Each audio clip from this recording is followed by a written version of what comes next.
In 2005, a little band from Sheffield burst onto the scene. The Arctic Monkeys gained attention before the release of their first single, I Bet You Look Good on the Dance Floor. However, the story of the Arctic Monkeys does not begin in 2005, with the band being formed in mid-2002 by young Alex Turner with friends Matt Helders and Andy Nicholson. The Arctic Monkeys, founded in 2002, was followed up by their first performance in 2003 at The Grapes, a small local pub in Sheffield. These small performances were able to allow the group to burst onto the scene with their first album, one that would forever be iconic to the band and to the city of Sheffield. The Arctic Monkeys coming from Sheffield was never something that was hidden, as will be explored throughout this piece of work, with the group using their dialect and location as something that was able to make them unique. In 2006, after getting 2 number 1 singles, the Arctic Monkeys released their debut album, Whatever People Say I Am, That's What I'm Not. This album quickly established the group as a mainstay indie rock band, selling over 300,000 copies in its first week, becoming the fastest selling debut album in UK chart history. The group's popularity was ever so present. The young lads from Sheffield were able to make a name for themselves. The Monkeys' debut album won the 2006 Mercury Prize.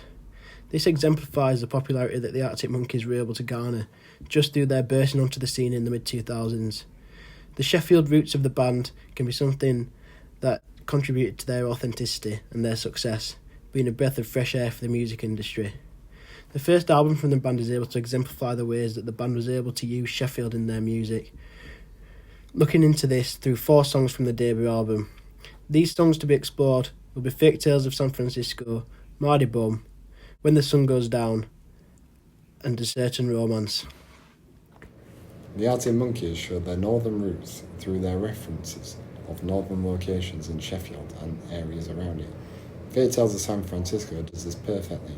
In fact, Joan Beale has named one of their journals after lyrics in this song, You're not from New York City, you're from Rotherham, which again references a town in South Yorkshire, in Rotherham.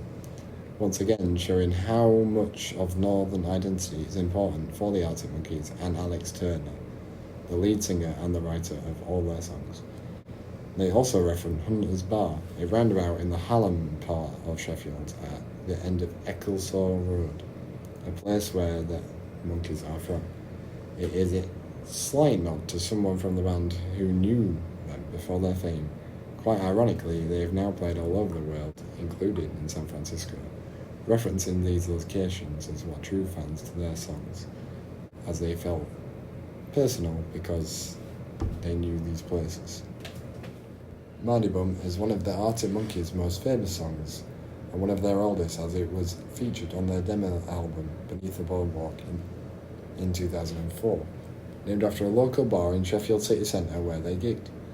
Mardy Bum is a northern phrase used primarily in Yorkshire, especially in Sheffield where the Arctic Monkeys were based. Mardy Bum is a way of saying someone is sulking or being moody, like another phrase mentioned in the song, You've Got the Face On. There are all sorts of northern slang and pronunciation in this song. This is a great way of making their sound unique and a different way of showing their northern roots. The song starts with Nah Then, which is a Yorkshire way of saying now then, which is a way of saying let's start. The other part of the song where a Yorkshire accent is quite prevalent is in the chorus, where it says rate hard rather than right. Rate is again used in Yorkshire and Sheffield. This song is a great way of highlighting how they are a northern band through their linguistics, making them very different to other bands in the north and other bands in Sheffield such as Pulp. When the Sun Goes Down was the second single released for the Arctic Monkeys' debut album, being released in the January of 2006. The song is one that, whilst incredibly catchy and a great song, has a dark story when looking at lyrics. Behind the guitar riffs and drum sequences is the lyrics. Throughout the song, the band's frontman Alex Turner talks of how it changes when the sun goes down. This main lyric of the song is a reflection to the area of Neepsend in Sheffield, where the group rehearsed their songs. This reflection of the area plays into the themes of location, as the song reflects the dark side of Sheffield and the realities of prostitution around the city in the mid-2000s. This is a dark tale, one that contains pain, suffering and reflects on the realities of the locations around the city, one which greatly inspired the band this dark realism being one that was able to make the group stand out from others. The final song on the album is called A Certain Romance. This song is another one that uses dialect to reflect the youth around Sheffield. This song starts by talking about teens wearing classic Reeboks or tracky bottoms tucked in socks. This line is talking of the younger people in Sheffield, dubbed by many to be what is known as a chav. This song is full of Turner using his South Yorkshire accent, something that quickly became a staple of the band. In the first verse, Turner uses Yorkshire dialect, saying there ain't no romance around here. The use of int is a uniquely Yorkshire thing, shortening isn't to int. This is something that I have personally grown up with being from Yorkshire, but to those not from the county it may be confused by this language. The song is one that uses this dialect to represent the rough nature of the life of teens in Sheffield in the mid-2000s. This song encapsulates the nature of the album, the city of Sheffield, and the use of Turner's Yorkshire accent when making the first album for the band. Why did Alex Turner decide to give his songs a Sheffield and a Yorkshire accent? He felt it would be more raw and relatable about pub life and flirting in Sheffield, which is what the album explores. Beale looks at how British bands have been moving away from Americanising their music.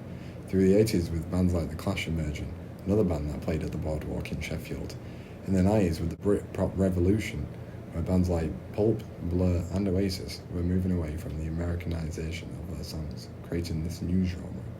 And then obviously into the early 2000s, and the Arctic Monkeys with their South Yorkshire accents. Beale also highlights that the Monkeys released their first album, whether people say I am, that's what I'm not, under the independent label Domino Records. This album broke Oasis's record for their debut album in the UK and became the highest independent debut album in the UK.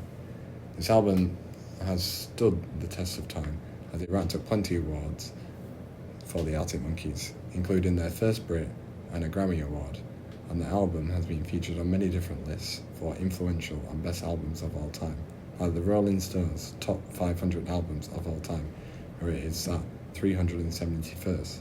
The Arctic Monkeys and their song have slowly moved away from sounding northern as they have changed the sound in the rest of their albums.